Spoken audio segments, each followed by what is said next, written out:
Alam mo ba ka JM, sa libu-libong taon bago dumating ang mga dayuhan, ang mga pulo sa bahaging ito ng Asya ay tahimik na hinuhubog ng dagat, hangin at ulan. Dito nagsimula ang kwento ng mga isla na kalaunay tatawaging Pilipinas. Unti-unting umusbong ang mga pulo mula sa karagatan. Hindi ito iisang lupain kundi magkakahiwalay na isla na pinagbuklod ng kalakalan, paglalayag at ugnayan ng mga tao. Sa mga baybayin at kagubatan, may mga pamayanang nabuhay sa pangingisda, pagsasaka at pakikipagpalitan ng produkto. Tahimik, ngunit organisado ang kanilang pamumuhay. Bago pa ang alpabeto ng kanluran, may sariling sistema ng pagsulat ang mga sinaunang Pilipino. Ang baybayin ay ginamit sa tula, kasunduan at personal na tala. May mga pamayanang umabot sa antas ng kaharian at sultanato. Hindi man ito kilala ng buong mundo noon, may malinaw na pamahalaan at batas ang mga ito.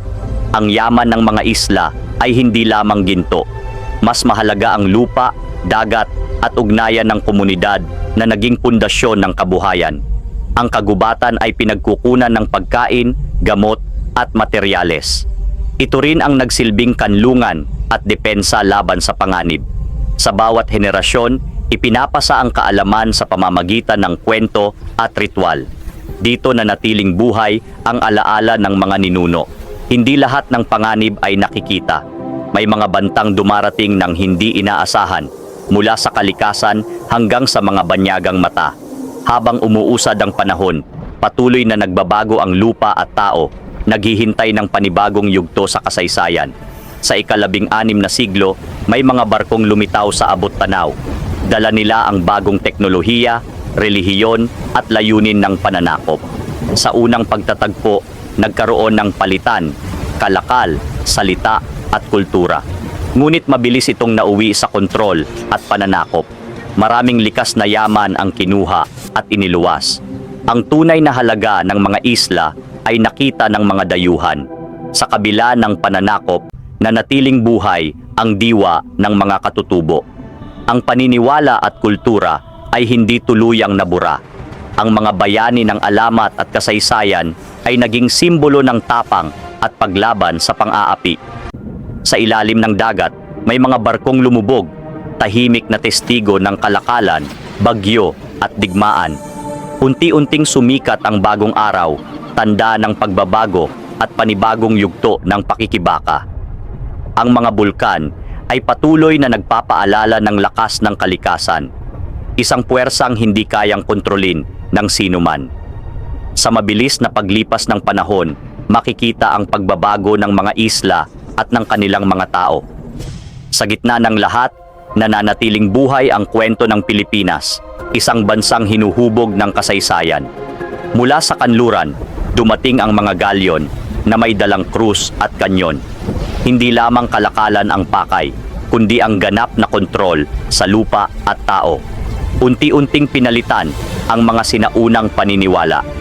Ang mga simbolo ng katutubo ay tinabunan ng bagong relihiyon at bagong kapangyarihan. Sa kabila ng pananakop, may mga Pilipinong lihim na nagtipon. Sa mga kuweba at liblib na lugar, pinanatili ang diwa ng paglaban. Sa ilalim ng buwan at apoy ng kuta, naganap ang mga labanan. Marami ang nagbuwis ng buhay sa katahimikan ng gabi. Sa panulat ni Rizal at ng kanyang mga kasamahan, nagising ang damdaming makabayan. Ang salita ay naging sandata. Isinilang ang katipunan, isang lihim na samahan na nagplano ng armadong paglaya mula sa kolonyal na kapangyarihan. Sa mga bukirin at bayan, nagharap ang mga Pilipino at mananakop. Ang dugo at pawis ang nagmarka sa bawat tagpo. Mula sa abo ng pagkatalo, muling bumangon ang apoy ng pag-asa. Hindi madaling patayin ang hangaring lumaya. Noong 1878, idineklara ang kasarinlan ng Pilipinas. Isang sandaling puno ng pag-asa at panibagong simula. Ngunit kasunod ng kalayaan ang panibagong hamon. Ang dating tanikala ay napalitan ng bagong kamay ng kapangyarihan. Pumasok ang Estados Unidos bilang bagong mananakop. Nagbago ang sistema, wika at pamamahala. Sa mga gubat, nagpatuloy ang armadong paglaban. Tahimik ngunit matindi ang digmaan. dumating ang ikalawang digmaang pandaigdig. Wasak ang mga lungsod, winasak ang buhay ng mga sibilyan. Pagkatapos ng digmaan, muling bumangon ang bansa mula sa guho at trauma. Noong 1946, muling idineklara ang kalayaan. Ngunit dala nito ang mabigat na responsibilidad ng sariling pamamahala. Sa paglipas ng panahon, unti-unting lumitaw ang mga anino ng autoritarianismo. Noong EDSA, muling nagkaisa ang sambayanan. Sa mapayapang paraan, napatalsik ang diktadura. Ang pagbagsak ng rehimen ay nagdala ng panibagong pag-asa at hamon. Sa modernong lungsod, makikita ang pinaghalong bago at luma, mga gusaling may bakas ng kasaysayan. Sa ilalim ng semento, nananatili ang mga ugat ng nakaraan na patuloy na humuhubog sa kasalukuyan.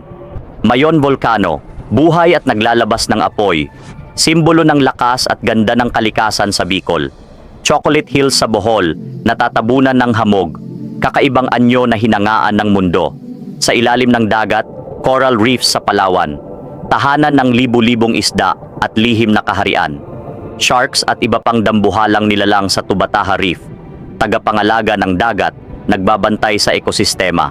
Ifugao Rice Terraces, hagdang gawa ng kamay, patunay ng talino at tiyaga ng ating mga ninuno. Ati-atihan Festival sa Aklan, Maskara at Tambol. Buhay na tradisyon na tumatawag sa espiritu ng komunidad. Sinulog Festival sa Cebu, ritmo at sayaw. Puso ng pananampalataya at pagkakaisa. Tiboli Weaving sa Mindanao, patterns na buhay, tela na naglalarawan ng kultura at kwento. Sublian Warriors sa Cotabato, sayaw at apoy, di nakikitang laban ng tapang at tradisyon. Pahiyas Festival sa Quezon, handog at dekorasyon, pasasalamat sa ani at yaman ng lupa. Underground Rivers sa Palawan, tahimik at madilim, dumadaloy ang kasaysayan ng kabundukan at ilog. Fireflies sa kagubatan ng Mindoro, naglalaro sa gabi, bituin na bumaba sa lupa, nagpapasaya sa mga mata. Taal Lake at Bulkan, usok at singaw, tanawin ng lakas ng kalikasan at panganib na kailangang igalang. Batanes, hangin at bangin, espiritu ng ninuno at kultura, nananatili sa bawat alon at bato. Vigan, lumang bayan ng Ilocos, bahay Kastila at cobblestone streets, alaala ng kolonyalismo. Bohol, tarsiers nagmamasid sa gabi, mata ng kagubatan, di kumikibo, ngunit nagbabantay sa kapaligiran. Palawan Lagoons, dapit hapon, tubig na malinaw, puno ng lihim at kasaysayan ng isla. Apo Reef, kailaliman ng dagat, hindi pa natutuklasang nilalang at yaman ng karagatan. Mat Apo, pinakamataas na bundok sa bansa. Ulap sa tuktok, tahanan ng kultura at espiritu ng Mindanao. Ang buong arkipelago, sabay na humihinga, pulso ng kultura, kalikasan at tradisyon ng Pilipinas. Sa modernong lungsod, skyscrapers at sinaunang ugat, modernong mukha, pusong Pilipino, nakabaon sa kasaysayan. Ang teknolohiya ay umuunlad sa mga lugar na minsang naging kuta at tanggulan. Ang mga OFW ay patuloy na nagsasakripisyo para sa pamilya at bayan. Ang kultura ay patuloy na nagbabago kasabay ng panahon. Ang renewable energy ay nagiging sagot sa pangangailangan ng bansa. Mula sa kalawakan, makikita ang Pilipinas bilang bahagi ng iisang mundo. Ang kabataan ay muling nagiging boses ng pagbabago. Ang pagmimina, pisikal man o digital, ay may kaakibat na panganib. Pinagdurugtong ng teknolohiya ang tradisyon at modernong sining. Ang karagatan ay patuloy na sinasaliksik ng agham. Ang mga bulkan ay binabantayan upang maprotektahan ang buhay. Sa mga laboratorio, hinahanap ang solusyon sa hinaharap. Ang mga Pilipino sa buong mundo ay konektado sa iisang pagkakakilanlan. Ang pagbabago ng klima ay seryosong hamon sa mga isla. Sa kabila ng sakuna, patuloy ang pagbangon. Ang hinaharap ay puno ng tanong at posibilidad. Kapag nagkaisa ang buong kapuluan, lumalakas ang bansa. Ang mga simbolo ng nakaraan ay patuloy na nagbibigay babala. Ang Pilipinas ay patuloy na nagbabago, hindi hiwalay ang luma at bago. At habang nagpapatuloy ang kwento, malinaw ang isang bagay, ang paghahanap sa katotohanan ay hindi kailanman natatapos.